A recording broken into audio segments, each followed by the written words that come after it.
falou para nós, LAGIDA, lucro antes de juros, impostos, depreciação e amortização. Então, vocês vão de convir comigo que a gente falar EBITDA é bem mais bonito do que falar LAGIDA, né? Então, é melhor a gente usar o termo EBITDA, tá certo? É melhor a gente falar sobre o termo em inglês, porque quando a gente fala em inglês, a gente sempre parece que é mais inteligente, então a gente usa o termo em inglês, o termo americanizado para expressar essa medida. O EBITDA, essa medida, ela ganhou força lá para os anos de 2000, 2001, tá certo? Ela começou a ganhar força dentro das empresas como uma ferramenta de análise gerencial de empresa, tá? De análise de desempenho empresarial. Quando a gente fala de analisar desempenho, a maioria das pessoas pensam que quando um analista de desempenho, um investidor de empresas, sociedades anônimas, bolsa de valores, ele pensa, será que a empresa teve lucro ou ela não teve lucro? Tá? Porque eu acho que a primeira coisa que a gente imagina quando fala se uma empresa tem poder ou não, tá certo? De crescimento ou não, a gente vai querer olhar o quê? Vai querer olhar o lucro dessa empresa. Mas, na verdade, os investidores, aqueles que conhecem de investimento, aqueles que vão atrás de boas empresas, eles estão preocupados se a empresa tem poder ou não de geração de caixa. A grande lógica de analisar a empresa não é o lucro ou o prejuízo, e sim se essa empresa tem poder de gerar caixa, para que com essa geração de caixa, ela consiga manter as suas atividades no futuro, consiga crescer, consiga ter novos investimentos, continue conseguindo gerar caixa. Então, o EBITDA, ele é uma medida que ele vem nesse sentido, que a gente chama de geração de caixa, tá certo? Então, a gente está colocando aqui um dos conceitos que a gente pode dar para o EBITDA, que representa essa geração operacional de caixa da empresa. Então, o EBITDA, a primeira coisa que a gente tem que pensar, ele não está preocupado se eu estou com lucro ou se eu estou com prejuízo. Eu estou preocupado se a empresa na qual eu invisto, se a empresa na qual eu estou colocando os meus recursos, ela tem poder de gerar caixa ou não. E gerar caixa através do quê? Através da sua atividade operacional.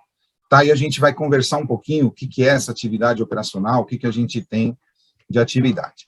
E aí a gente tem o professor Ariovaldo dos Santos, um dos grandes contabilistas, aí, um dos grandes profissionais da contabilidade, que ele vem no mesmo sentido, ratificando lá, que fala que o EBITDA ele mostra o potencial de geração de caixa de um negócio.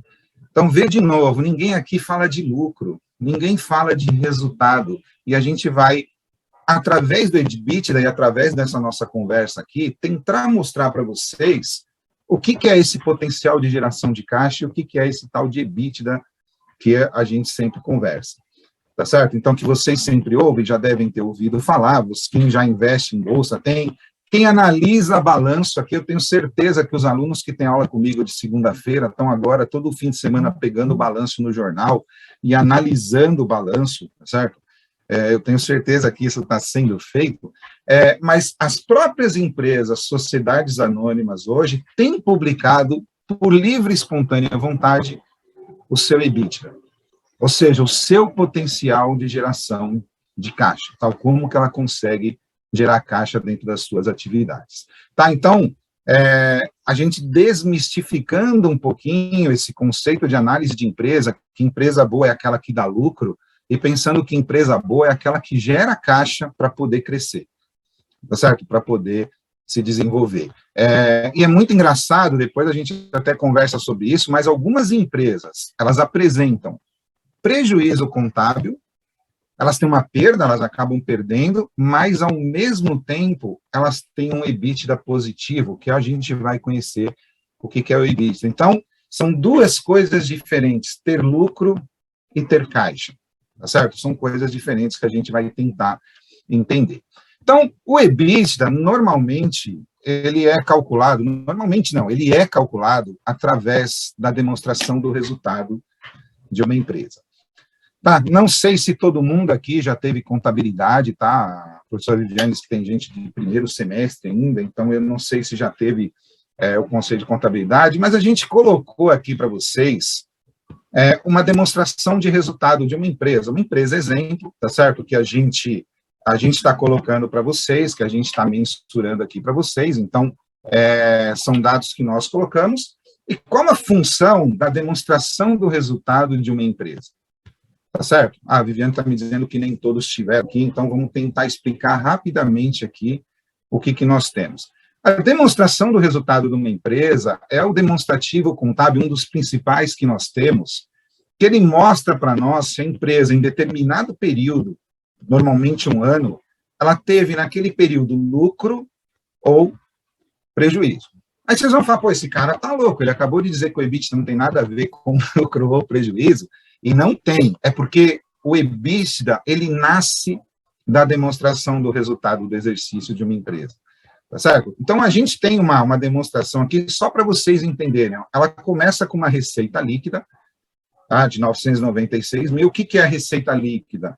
É tudo que a empresa vendeu de mercadorias ou prestou de serviço, descontando os seus impostos sobre a receita, descontando as devoluções que por acaso ocorreram, tá? Então, isso a gente chama de receita líquida. Receita líquida é aquilo que a empresa gera para manter a sua operação, para manter a sua atividade, tá? Então, esse primeiro item aí, receita líquida de 996 mil, ele representa esse resultado gerado pela empresa através da sua operação, que seja vender mercadorias, seja prestar serviços.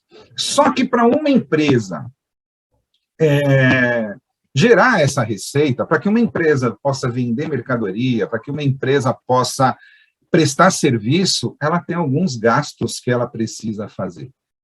Então, se eu vendo uma mercadoria, eu tenho que ter comprado uma mercadoria antes. Então, aquilo que eu vendi me teve um custo.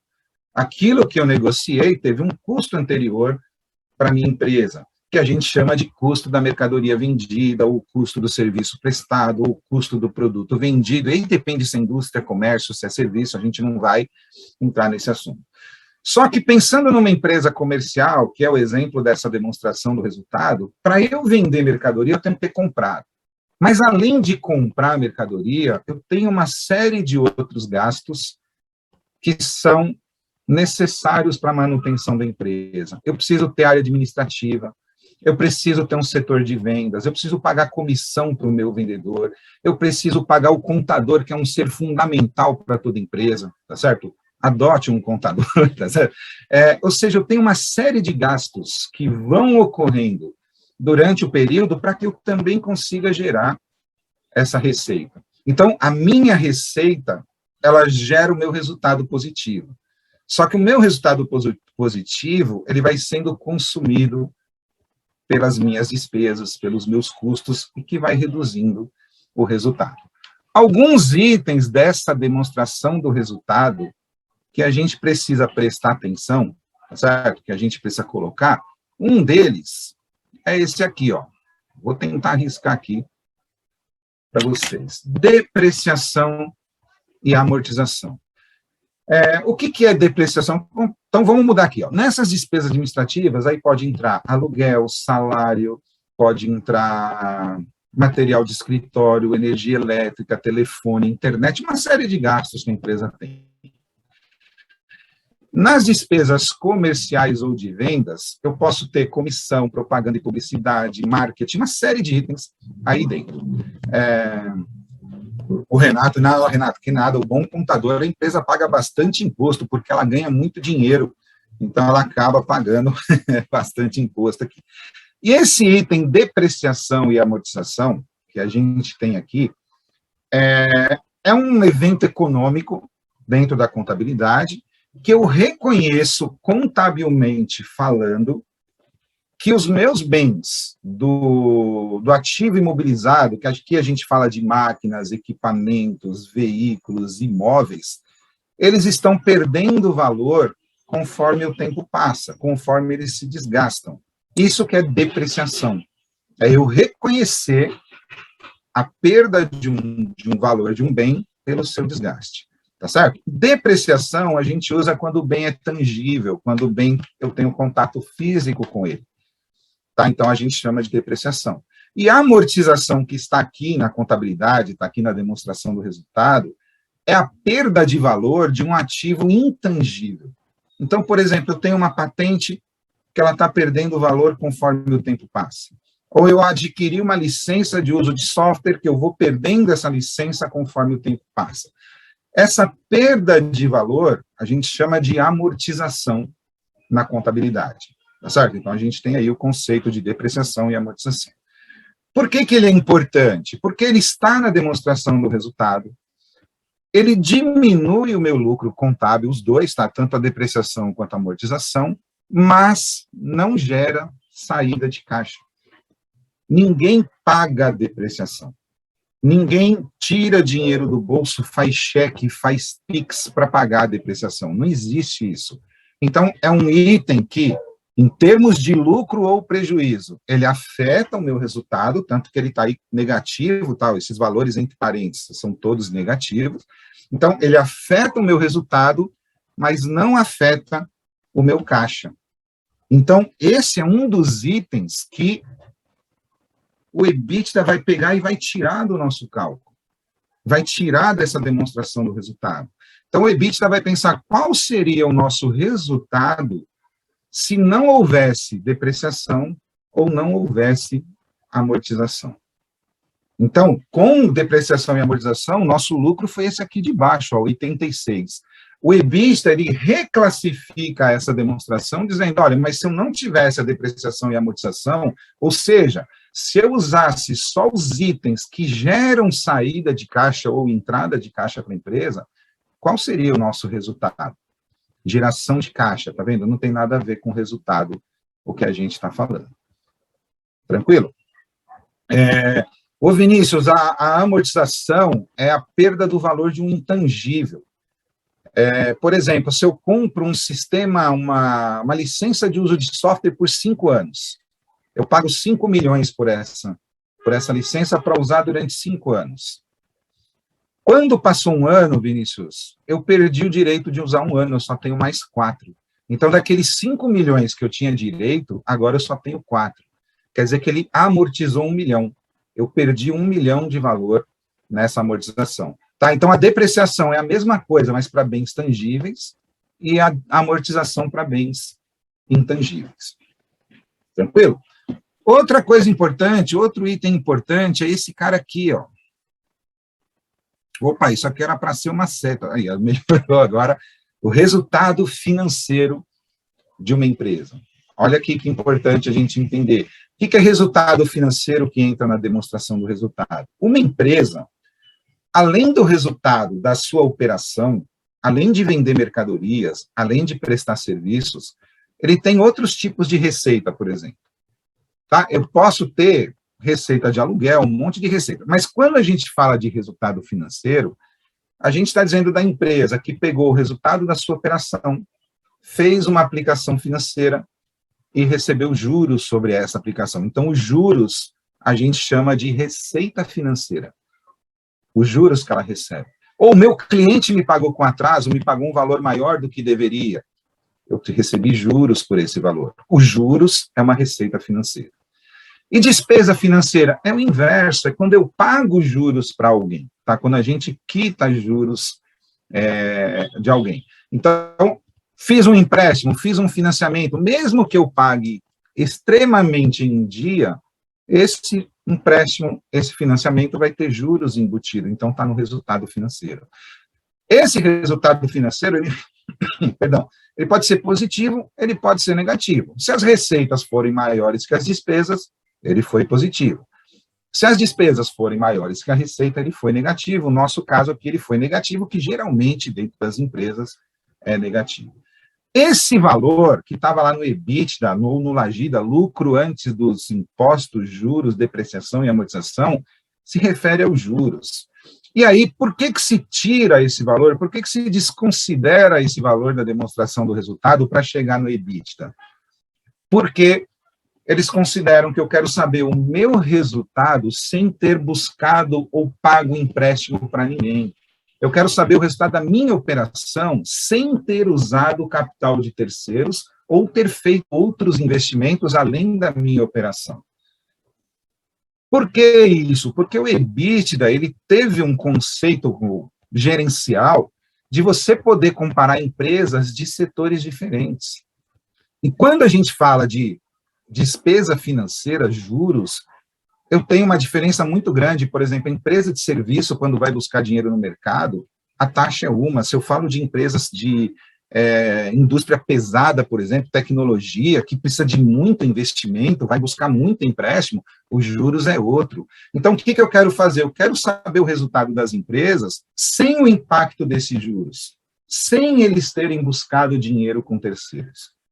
Então, por isso que eles falam resultado antes dos juros, lucros antes dos juros. Ou seja, qual seria o meu resultado? Sem a depreciação ou amortização e sem esses juros que a gente paga para os outros. Ou seja, só a minha operação, sem contar dinheiro que eu estou pagando para terceiros, qual seria o meu resultado? Isso é um conceito do EBITDA que a gente tem. E o último item que é importante para nós aqui é esse imposto de renda e contribuição social. Imposto de renda e contribuição social são os dois tributos que nós temos no Brasil que incidem sobre o resultado, que incidem sobre o lucro. Se a empresa tiver lucro, paga imposto de renda e contribuição social. Se não tiver lucro, na teoria, não pagaria imposto de renda e contribuição social. Tá certo? Esse valor, para fins de EBITDA, ele também é excluído. Aí vocês podem perguntar, mas por quê, professor? Todo mundo não paga imposto de renda, não vai ter que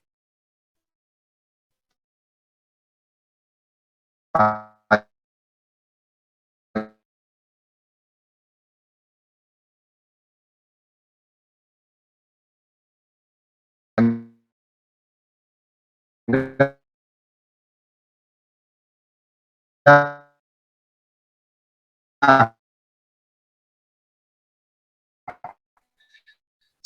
Sim, mas como a gente tem uma legislação confusa, eu tenho empresas que no mundo é muito diferente. Então, para não interferir na nossa interpretação, quando nós formos comparar empresas. Opa, deixa eu ver aqui. Só está dizendo que travou, não a travada. Vamos lá. Voltou? Então tá bom. Então, a gente está falando do imposto de renda, tá? O imposto de renda, a gente exclui, primeiro, dentro do Brasil, imposto de renda e contribuição social. Dentro do Brasil, eu tenho formas diferentes de encontrar. Eu tenho lucro presumido, eu tenho lucro real, eu tenho simples nacional, eu tenho forma de conta, o imposto de renda e a contribuição social, eu posso enxergar de formas diferentes, porque são cálculos diferentes. E o outro sentido, como eu falei aqui, tá, mas cortou, é porque o EBITDA, o mundo inteiro analisa da mesma forma. Então, quando eu quero comparar empresas de dois setores de países diferentes, a tributação é totalmente diferente. São de caixa. Depois que eu gerar o caixa, eu pago esse imposto. Então, não quero que ele interfira na minha decisão. Tranquilo? Então, o EBITDA, na verdade, é como se nós fizéssemos uma nova demonstração do resultado sem incluir essa depreciação. Por quê? Porque não gera caixa. Esses juros, por quê? Porque fica diferente, tá certo? Imposto de renda e contribuição social, pela legislação diferente também que a gente tem, tá certo? Ô Paulo, essas doações, elas entram como despesas operacionais, tá certo? Aí diminui seu lucro, teoricamente você paga menos imposto. Mas só lembrando, Paulo Henrique, que só paga menos imposto por causa de doação as empresas que estiverem no lucro real. Lucro presumido, eu posso doar o quanto eu quiser, não vai mudar o meu imposto. Simples nacional, eu posso doar o quanto eu quiser, não vai mudar o meu imposto. Tranquilo? É só para quem está no lucro real e tem um limite também, tá? Tem um limite que você pode, mas essa doação entraria como uma despesa da empresa. Então, vamos lá, que o tempo passa rápido, eu estou olhando aqui, já estou com medo de falar aqui. Então, o que a gente expurga da demonstração do resultado? Tá? O que a gente tira da demonstração do resultado? Os juros. Por quê? Porque eu quero o resultado só da minha empresa, eu não quero a participação de terceiros no meu resultado, os valores que eu pago para terceiros. Eu tiro depreciação e amortização, que nós já explicamos, porque não geram saída de caixa, e eu quero o resultado de caixa, poder de geração de caixa da empresa, não quero saber as despesas que não geram caixa, e os impostos, porque eles incorrem sobre o resultado e são calculados de formas diversas, então a gente expurga. Para quê? Para que quando a gente consiga analisar a EBITDA de outras empresas, a gente tenha a mesma base de análise, tá? Esse é o conceito que a gente tem. Tranquilo? Depois, eu vou ver com a professora Viviane se a gente tem algum jeito de mandar essa apresentação para vocês, tá certo? Vocês terem a apresentação, a gente dá um jeitinho. Fórmula para a gente achar o EBITDA, tá certo? A fórmula para a gente chegar no valor do EBITDA. Vou indo e voltando aqui para a gente conseguir enxergar. A gente vai pegar o lucro líquido do período, ou seja, nós vamos pegar, acho que aqui na frente fica mais fácil, esse cara aqui de 86, nós vamos começar por ele, por o último lucro, o lucro final que a empresa tem, e a gente vai fazer esse cálculo aqui, ó, mais ou menos resultado financeiro, ou seja, a gente quer eliminar do nosso resultado o resultado financeiro. Nós queremos tirar do nosso lucro. Por quê? Porque ele é com terceiros. Eu só quero da minha atividade. Eu só quero da minha operação. Tá? Então, a gente vai tirar o resultado financeiro. Então, o resultado financeiro aqui, ó, era menos 23. Tá? Eu vou para o próximo, já que a gente olha melhor aqui. Então, eu vou pegar dos 86,652, que era o lucro líquido, eu vou somar o resultado financeiro. Por que eu vou somar? Porque dentro desses 86, eu tirei, ó, tá vendo que ele está negativo? O resultado financeiro. Então, a gente soma para fazer o quê? Eliminar o efeito dele. É como se ele não existisse, como se ele não tivesse acontecido na nossa empresa. A mesma coisa a gente vai fazer com a depreciação e com a amortização. Então, aqui era negativo, ó, 39.840. Aqui eu coloco positivo. Por quê? Porque eu estou eliminando. A gente está zerando o efeito da depreciação e amortização. E, finalmente, o imposto de renda e contribuição social, que, de novo, ó, aqui era negativo. O que a gente fez? A gente somou o valor. Chegamos no tal do EBITDA. Viram? Nem é tão difícil. Tem até a foto do cara aí falando só isso. Tá vendo? Para a gente chegar no valor. O que é esse EBITDA? É como se eu montasse a minha demonstração do resultado, e se alguém tiver curiosidade, depois pode fazer, pegar essa demonstração do resultado que a gente acabou de mostrar para vocês, e montar essa demonstração desde o começo, mas sem incluir o resultado financeiro, porque eu não quero a participação de terceiros, eu não quero o terceiro dentro da minha empresa. Eu vou tirar a depreciação e a amortização, porque não gera saída de caixa, certo? Não vai gerar saída de caixa. E eu quero tirar os impostos, porque eles são calculados de formas diferentes, então não quero que ele influencie na nossa análise. Então, se eu montasse aquela DRE sem esses 3 itens, o lucro dessa empresa, aí a gente não pode falar de lucro, porque esses eventos entram para o lucro, seria 179.280. O que representa esse 179.280? Que essa empresa tem esse potencial de gerar caixa, de 179.280. Então, olha que legal, o lucro foi 86.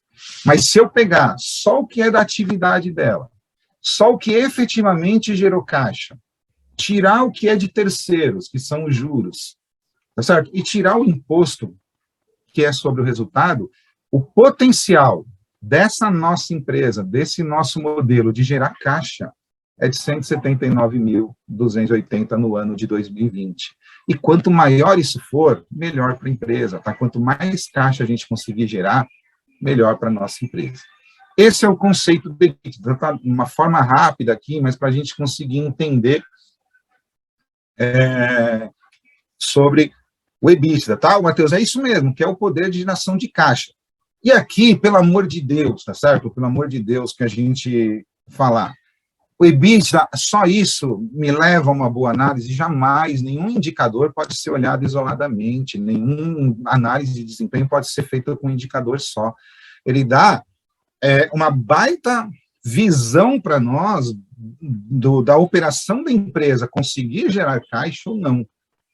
tá certo? Mas é o único, ele mostra tudo, ele ratifica a liquidez da empresa, a capacidade de pagamento, não, porque eu falo que ela está gerando 179.280 de caixa, tá certo? Mas eu não consigo saber pelo EBITDA se ela está endividada, se ela tem capacidade de pagamento, não. A gente só consegue enxergar que a operação gera caixa. Se ela gera caixa, a gente pode pensar que essa empresa consegue fazer alguns investimentos, tá? Consegue fazer algumas situações diferentes. Deixa eu ver aqui. Sim, Gabriel, essa é uma discussão, tá? O Gabriel está falando, mas às vezes eu usei o capital de terceiros para gerar resultado para a empresa, para fazer investimentos.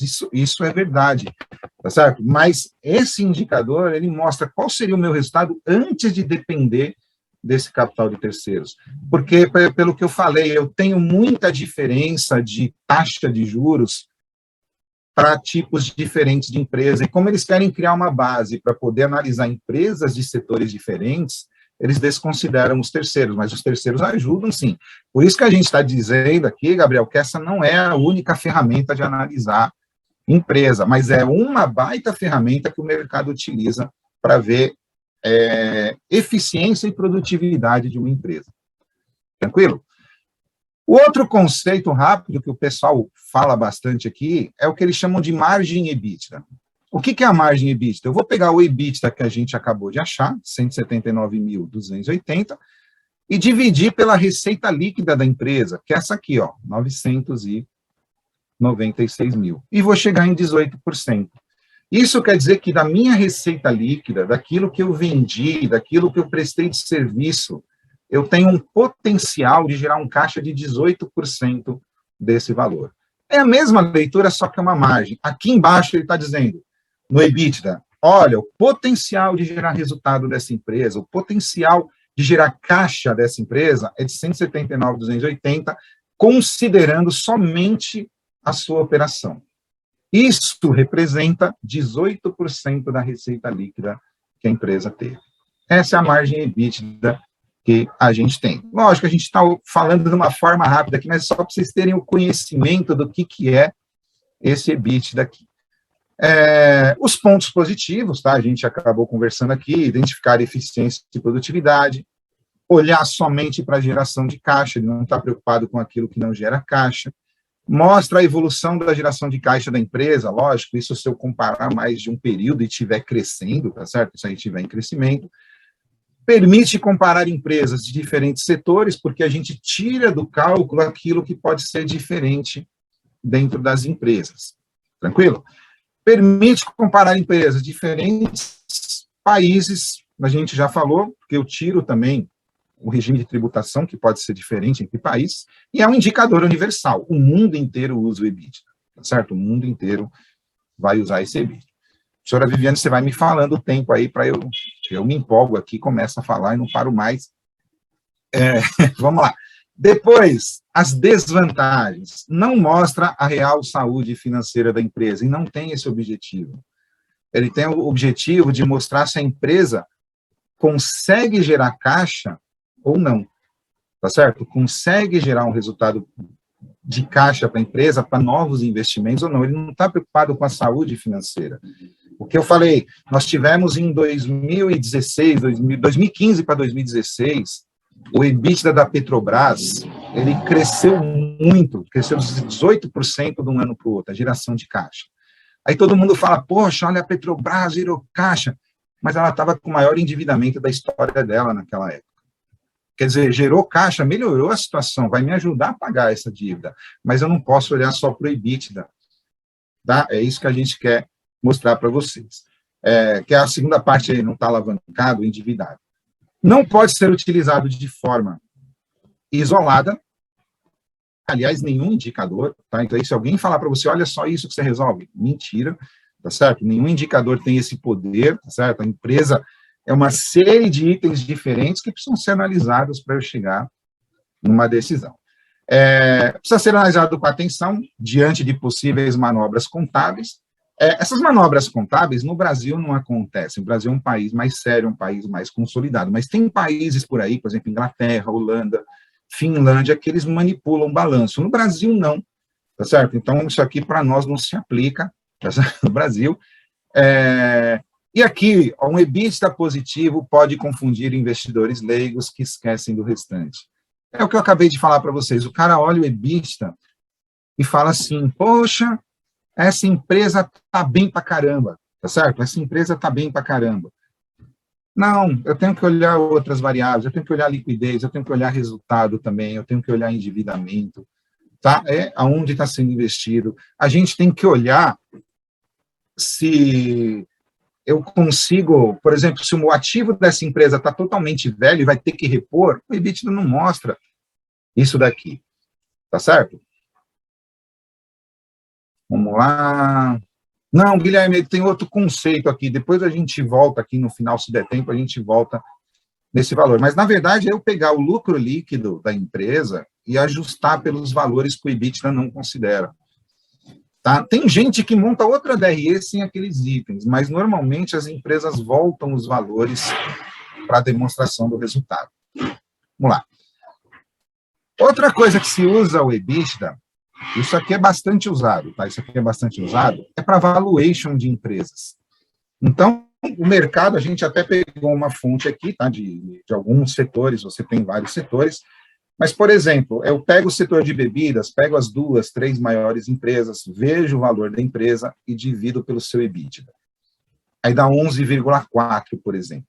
O mercado costuma usar isso daí numa prévia, tá? Numa prévia. Quando, por exemplo, vamos supor que eu vou comprar uma empresa de bebida, uma empresa menor, mas de bebida, do setor de bebida, e eu quero saber mais ou menos o valor que ela tem de mercado.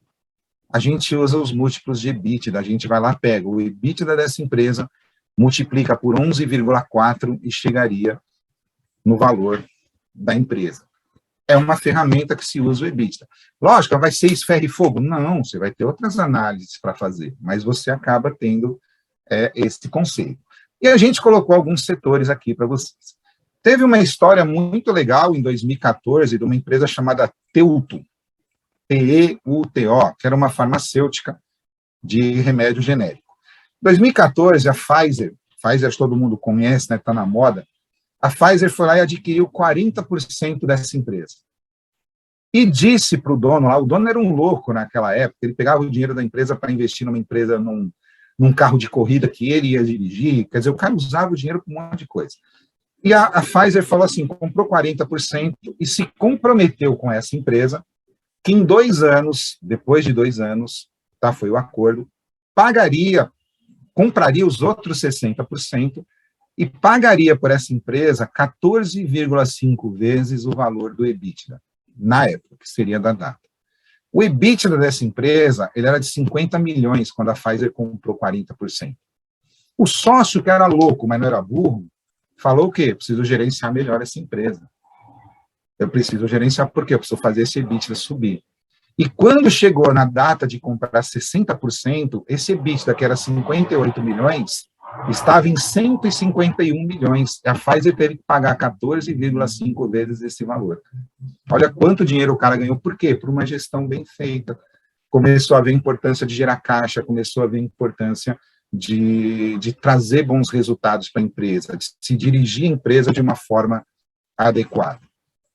Tá bom? Então, esse aqui é o conceito de EBITDA que eu queria trazer para vocês. É com pouco tempo, não deu para a gente ver tudo, mas eu trouxe alguns exemplos para vocês aqui. Então, empresa Axê, o EBITDA, isso aqui é informação pública, tá? Não estou revelando nada aqui. Ó, bem o cálculo que a gente fez, tá vendo? Ó, lucro líquido, somou o imposto de renda e a contribuição social, somou o resultado financeiro, somou as depreciações e amortizações. Foi o mesmo exemplo que a gente colocou para vocês. Ó, Bárbara, da empresa, legal. Ainda bem que eu não estou falando mal, hein, Bárbara? E olha que legal que eu queria mostrar para vocês uma coisa, só uma curiosidade que a gente consegue enxergar com o EBITDA. Vamos olhar esses 2 valores aqui, ó. Espera aí. Que a gente tem aqui, ó. 2019, 2020. Caiu 3,4% de um ano para o outro o EBITDA da Axê. Tá certo? Eu nunca sei se é a Axé que chama essa empresa aqui. Setor farmacêutico. A gente tem que lembrar de que de 2019 para 2020, nós tivemos o efeito da pandemia. Mas olha aqui, uma empresa farmacêutica, o impacto não foi tão grande. Caiu, um monte de gente perdeu, mas caiu só 3,4%. Isso aí é empresa cheia, empresa de remédio, tá certo? De projeto farmacêutico. Agora, dá uma olhada nessa empresa aqui. Olha aqui, ó. 2020, 2019, caiu 112% o resultado da BK.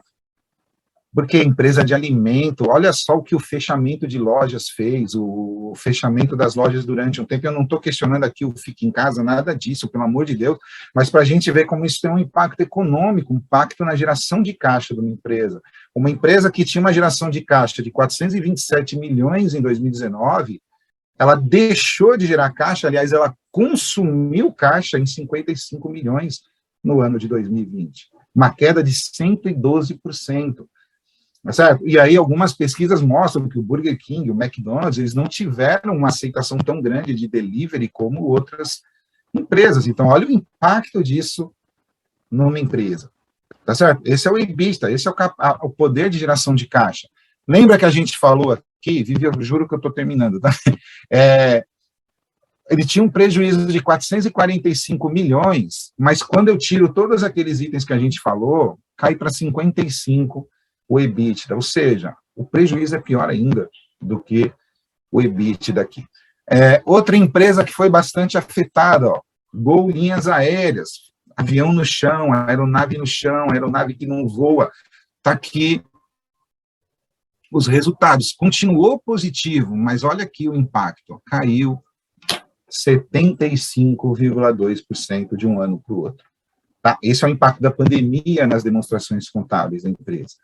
Tá, isso é um impacto de várias decisões que foram tomadas que as empresas tiveram que se adequar. Agora, olha que legal, empresa de alimento, Camil, todo mundo conhece a Camil. Olha aqui, pegando 2020, ó, de 441 passou para 787, aumentou 78,2%. Olha como que os setores... Ô, Bianca, nem sempre o EBITDA negativo quer dizer prejuízo. O EBITDA negativo quer dizer que a sua operação sozinha, ela está consumindo recursos. Então, essa é uma empresa, quando eu tenho o EBITDA negativo, essa é uma empresa que, com certeza, vai ter que buscar dinheiro de terceiros, porque a operação dela não se sustenta sozinha. Mas não quer dizer prejuízo. A Camil é uma empresa de alimentos, setor de alimentos, tá? Você tem o arroz Camil, feijão Camil, não sei se vocês já viram aí no mercado, e olha a Camil como melhorou, quer dizer, é pandemia, mas ninguém deixou de comer. Aliás, uma empresa que eu acho que deve ter crescido muito é de papel higiênico, né? Porque acabou o papel higiênico durante a pandemia, eles devem ter vendido demais, tá certo? Demais esses valores aqui. Então, a gente tem aqui o que? Uma empresa de alimento melhorou, cresceu, tá certo? Uma empresa de alimento acabou crescendo porque ninguém parou de comer e os preços aumentaram. Os preços cresceram, isso gera caixa para a empresa, gera impacto de caixa. Tá? Isso aqui que eu queria que vocês conseguissem enxergar. Magalu, famosa Magalu, queridinha de todo mundo, tá certo? A Magazine Luiza. Tá aqui, a gente conseguiu pegar da Magalu de 2016 até 2020. Então, a gente vê que até 2019 ela foi num patamar, tá certo? E aí, impacto da pandemia, caiu um pouquinho a margem EBITDA daqui e o valor do EBITDA. Não foi uma queda tão grande, por quê? Porque eles conseguiram se virar através do e-commerce. Tá? Então, a Magalu, a VVA, né, o Via Varejo, eles conseguiram se organizar e vender online, criaram plataforma, criaram propaganda, o pessoal em casa não tinha o que fazer, ficava comprando online, então eles conseguiram se sustentar. Mas o que a gente queria deixar para vocês é isso, o EBITDA é uma ferramenta de mostrar, minha empresa está gerando caixa, dinheiro, certo? Não tem nada a ver com lucro, então a gente tira o que não é caixa, tira o que não é da empresa, tira o que não é operacional. Tá? E a gente viu os comportamentos dentro da empresa e como que o mercado interfere nesses levantamentos. Tá certo? Fiana, eu sei que eu falei muito, não fica brava comigo. Tá certo? Mas tá aí, se alguém tiver alguma pergunta, espero que tenham entendido, espero que tenham gostado, que tenha pelo menos dado uma noção para vocês do que é o EBITDA, e aí depois, com mais tempo, vivi presencial, se Deus quiser, a gente fala sobre o EBITDA mais forte aí. Ah, então, se alguém tiver dúvida, Vivi, fica à vontade. Já tirei o seu poder, professor. Olha, eu vi que você se empolgou, mas a gente agradece pela empolgação, claro, porque o tema é muito interessante, a aplicação, né, da análise ali dos números. E eu vou fazer uma pergunta, não sei se Viviane ditadura, tá vendo como é que eles me tratam? A minha pergunta é a seguinte, você comentou que o EBITDA não deve ser considerado como um único indicador. Quais são os outros indicadores que você recomenda, que assim, são pelo menos os mais básicos, na hora de fazer uma boa análise financeira sobre a saúde de uma empresa? Eu acho que junto com o indicador do EBITDA, que são os mais importantes que a gente tem, mas eu acho que nunca deve deixar de fazer análise de liquidez. A liquidez é capacidade de pagamento, porque como a gente fala, Viane, uma coisa é eu ter geração de caixa, outra coisa é eu conseguir pagar o que eu devo. Né? Porque, às vezes, a geração de caixa que nós tivemos não é suficiente para a gente pagar as nossas dívidas. Que aí vem o segundo indicador que eu acho importantíssimo, que são os indicadores de endividamento. Tá certo? Então, gerar caixa não quer dizer que a gente consiga pagar as dívidas. Então, a gente até, eu citei a Petrobras, né, em 2016, a geração de caixa cresceu muito, só que a dívida era 314 bilhões naquela época. Então, quer dizer, eu gerei caixa, mas eu ainda estou endividado. Então, eu estou tão bem assim? Não. Então, por isso que a gente fala que o indicador não pode ser analisado sozinho. E também, mesmo que a pessoa se preocupe mais com a geração de caixa, mas a gente falar de rentabilidade também. Porque lucro é importante, dividendo é legal receber dividendo quando a gente investe numa empresa. Tá certo? Então, também olhar esse lucro. Então, eu acho que um tripé que a gente chama, que é liquidez, endividamento e rentabilidade, junto com o EBITDA aqui. Peraí, que parece que tem pergunta. Oi, Thaís, eu só não entendi. Significa que a empresa está melhorando o quê? O que significa que a empresa está melhorando é quando o EBITDA é positivo, ele é bom. Certo? Quando eu vejo um EBITDA positivo, quer dizer que eu estou gerando caixa. Agora, para eu saber se eu estou melhorando ou não, eu preciso olhar os próximos períodos, eu tenho que ter uma comparação. Então, por exemplo, 2019, eu gerei caixa, 2020 não estou tão bem assim. Então, eu tenho que ter uma progressão, uma continuação dessa geração de caixa. Tá certo? O Thaís está falando aqui, né, da geração de caixa positiva e com dívidas. Pelo menos, a gente fala que você está gerando caixa para pagar as dívidas. O problema é se você tivesse endividado e não gera nem caixa. Aí você estaria perdido de vez, tá? Mas a gente gerando caixa, isso é bom, sempre bom. Se for positivo, EBITDA, é sensacional que a gente tem aqui.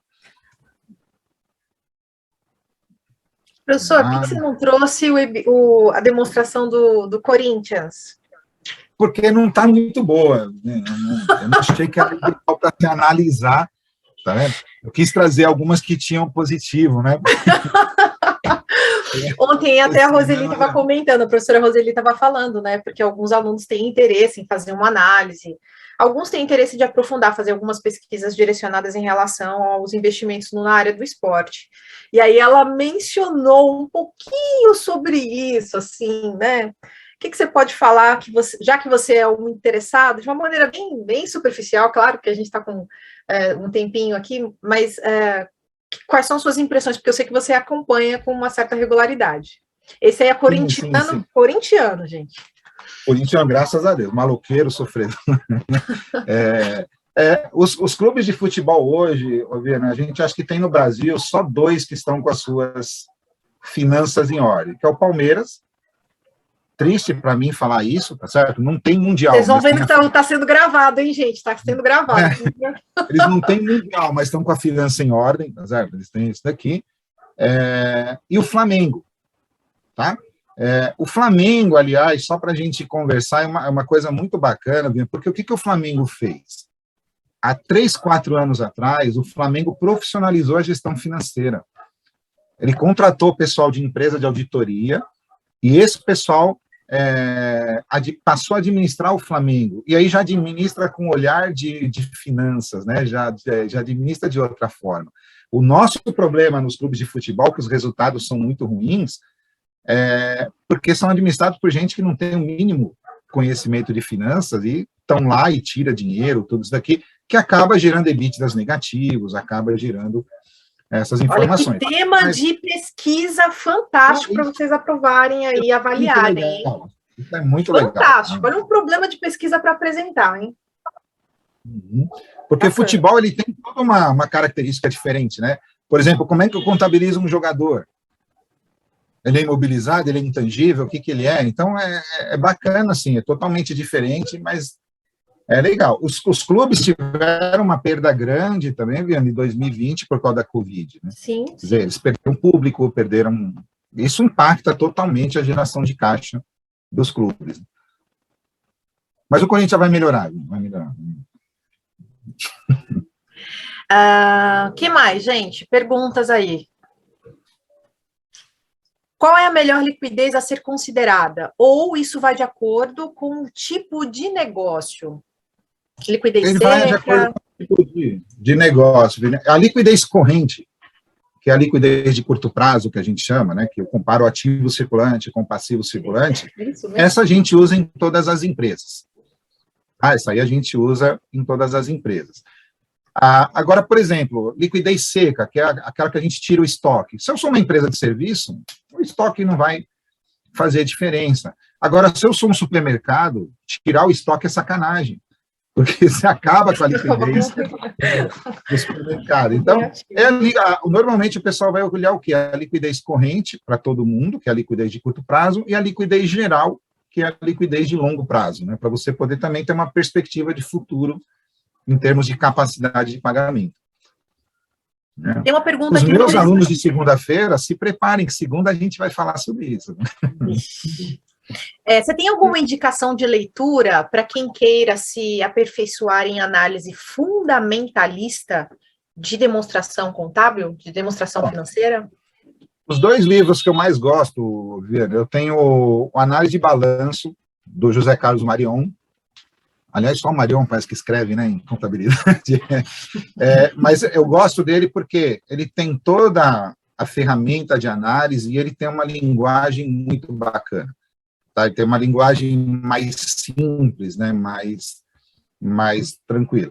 E a gente tem o Análise de Demonstrações Financeiras, Análise Financeira de Balanços, do Dante Matarazzo. Eu acho que esse é o mais completo que a gente tem, ele tem uma linguagem um pouco mais técnica, né, um pouco mais pesada, né, mas ele traz tudo o que a gente precisa para uma análise de balanço. Muito bom. Professor, para uma análise fundamentalista, seria de bom tom utilizar o Value at Risk, o VAR, EBITDA, beta da ação e correlação de carteira? Tem mais alguns métodos? Os métodos aí eles acabam indo para esses indicadores, né, de liquidez, de endividamento, que eles acabam completando. Análise vertical e horizontal para ver crescimento, né, para ver evolução também é bastante usado, tá? Mas esses que ele falou são essenciais se eu estou falando de empresas também, sociedades anônimas, né, empresas que estão no mercado. Algum desses, se eu for analisar uma empresa limitada, ou beta de ação, essas coisas, correlação de carteira, quase que não se aplica, né? Você tem algumas outras formas de analisar.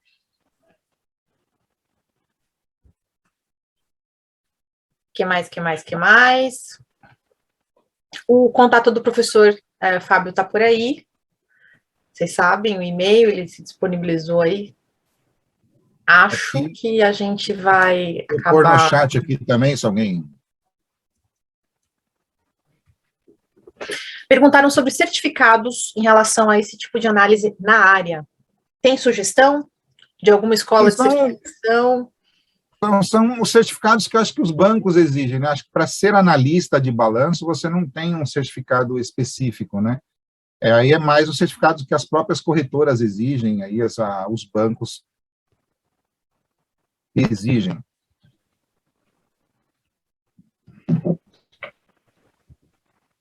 Deixa eu pôr aqui o meu.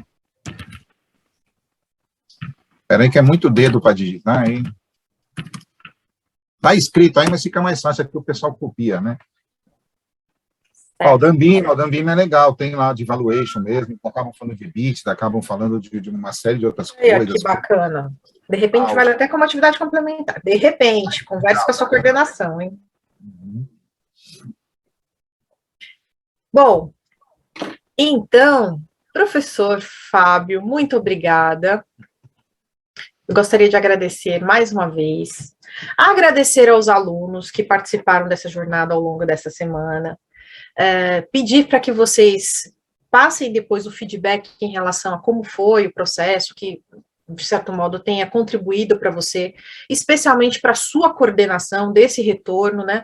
Nós que estamos aqui trabalhando, eu estou ainda em processo de produção dos certificados para vocês, que vão ser encaminhados na semana que vem. Calma, me deem um tempo, porque essa semana foi muito corrido, foi muito de grande exigência em termos físicos, enfim, entrega, participação, etc. Portanto, assim, para aproveitar, peço que vocês entrem em contato com a coordenação de vocês, né? Passe o feedback, diga aí se você gostou, o que você gostaria de sugerir para possíveis temas, para a gente verificar a viabilidade de termos mais desse tipo de evento, inclusive até com mais tempo, né? Porque o professor Fábio aqui tem muito mais para a gente explorar, vocês sabem disso, a gente faz isso com muito carinho, e ele se disponibiliza também em compartilhar conhecimento, então a gente busca justamente esse retorno. Converse com o seu coordenador auxiliar, ou com a sua coordenadora auxiliar, tá? Fale para os seus representantes, peça para os representantes passarem feedback aí para os coordenadores, ou até mesmo, se possível, né, entre lá no horário do plantão e converse com o coordenador já diretamente, falando do que você aproveitou, do que você achou que realmente fez mais sentido para você dentro dessa semana, dessa jornada, porque o processo é realmente a necessidade de um incentivo maior, especialmente para vocês também, e de vocês, porque aí a gente consegue também ter mais força para trazer mais eventos com essas colaborações aqui e enriquecimentos que são fundamentais para a formação de vocês como economistas. Professor Fábio, que já foi coordenador, que hoje é nosso colega, mas enfim, sempre cheio de atribuições e participações especiais dentro do curso de economia. Muito, muito obrigada. Valeu demais. Eu que agradeço o convite. Vai Corinthians, tá vendo? Eu que agradeço o convite, agradeço a participação dos alunos aí. Espero, nesse pouco tempo, apesar de eu ter passado um pouquinho, me desculpa. Imagina, não passou, você está dentro do horário. Ter acrescentado alguma coisa para eles aí, e que eles continuem pesquisando, né? Que eles continuem pesquisando. A gente não está num momento fácil, né? A gente está num momento difícil ainda, esse negócio de online, as coisas, mas tem uma frase que eu acho muito legal, que mar calmo não faz marinheiro bom. Então, a gente tem que aproveitar esse momento aqui e ver que para a gente crescer, tá certo? A gente aprender coisas novas e quando tudo isso passar, a gente conseguir tirar de letra também. Mas obrigado mesmo de coração. Vai Corinthians, como o pessoal está falando aí. Deixa eu só aproveitar mais uma coisa. Por gentileza, compartilhem o link que vocês estão utilizando para os alunos se conectarem no WhatsApp. Eu sei que vocês criaram um grupo aí, Economia Geral. Se vocês quiserem compartilhar, aproveitem esse momento. Talvez ainda tenha algum aluno que tenha interesse em participar e entrar em contato. Então, se puderem mandar aí, para que vocês possam fazer essa troca de informações, que é sempre bacana, a ideia é, mesmo a gente à distância aqui, né, mantendo o isolamento, a gente consiga ter bons contatos. A ideia é essa. Então, desde o início a gente está conversando sobre isso, acho que é bacana se vocês puderem compartilhar no chat antes que eu encerre a nossa atividade de hoje. No mais, gente, muito obrigada pela semana, obrigada pela paciência, pelo carinho. Professor Fábio, muito, muito obrigada de novo. Você sabe que você mora no meu coração. Nós somos irmãos de fé, nós congregamos, né, na mesma casa de oração, então é muito bacana a gente também ter essa oportunidade de dividir algumas estratégias aqui dentro do nosso ganha-pão, né, da nossa instituição que nos oferece essas oportunidades incríveis de trabalhar com vocês. Então, assim, a gente fica muito feliz de saber que temos professores desse garbo, dessa elegância, desse conhecimento, com escolhas tão boas como torcer pelo Corinthians. Isso, assim, engrandece o coração da gente.